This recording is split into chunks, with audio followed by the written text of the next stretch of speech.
A former United States ambassador to Nigeria, John Campbell, has warned of a possible takeover the recently acquired Super Tucano fighter jets by bandits and terrorists.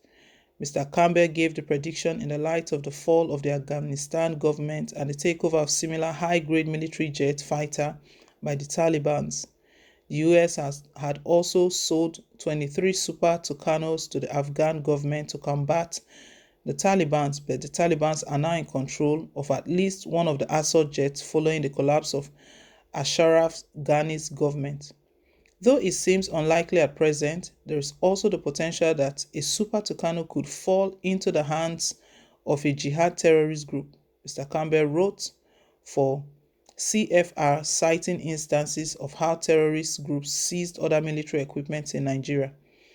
In August, a Nigerian Air Force fighter jet returning to base from a mission on Zamfara-Kaduna border crashed under intense gunfire from bandits. The pilot escaped by the whiskers, leaving the wrecked aircraft behind. NAF officially inducted the sixth A-29 Super Tucano fighter jet on Tuesday to aid its fight against insecurity in the country.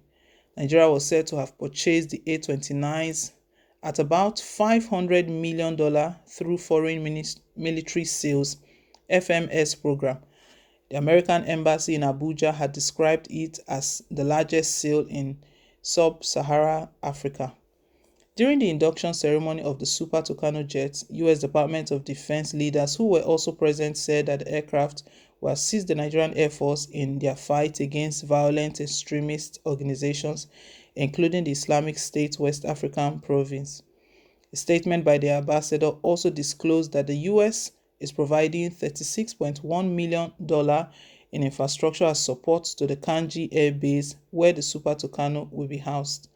Additionally, 64 Nigerian pilots have been trained at an American Air Force base on how to handle the aircraft. Mr. Campbell also expressed worries on whether the aircraft will be used to combat terrorism or used against other targets such as the Biafran agitators or Delta militants. Now that the Super Tucano are part of the Nigerian Air Force, an issue will be how they will be used.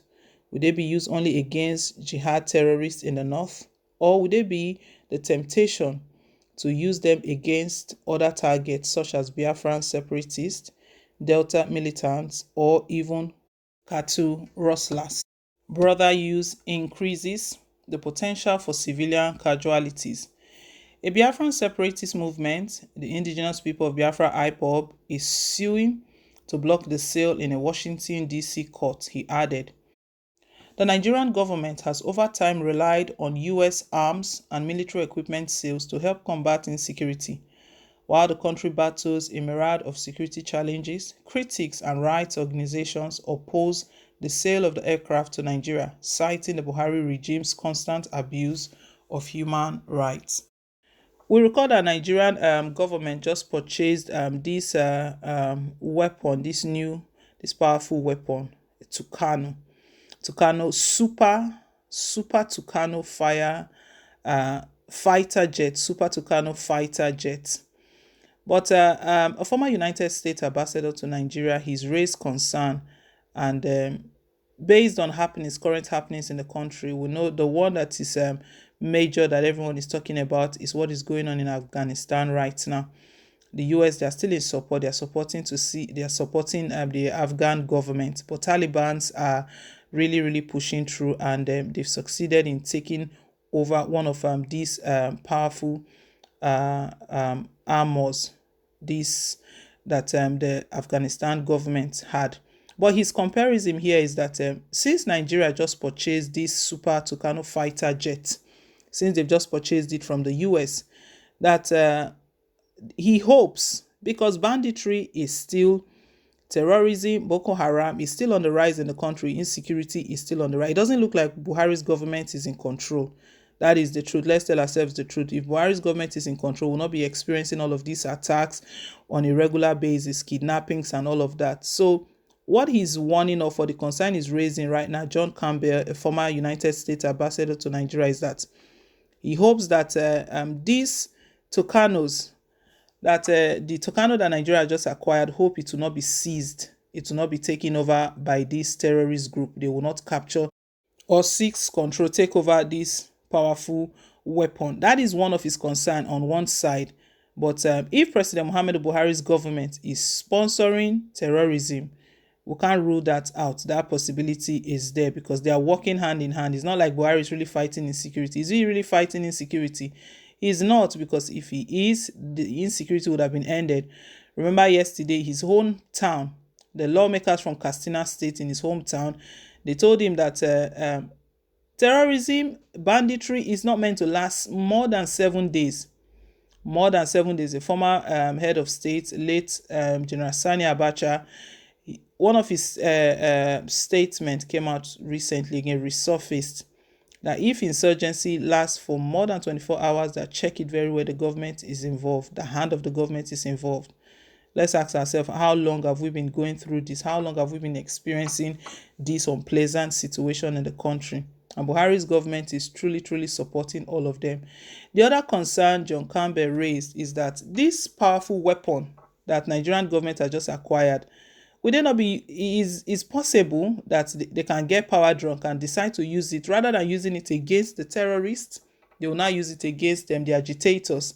And Buhari's focus is on the indigenous people of Biafra, Ipob. We've seen how he has used military in the past to kill a lot of Ipob members, even boasting about it, reminding them of what happened during the Civil War, that I was part of that, and he can make it happen again. He will treat them in the sort of language you understand. Imagine those kind of hate speech, and you are president of the whole country, giving such, you are meant to be defending lives and property, but you are the one now killing innocent citizens.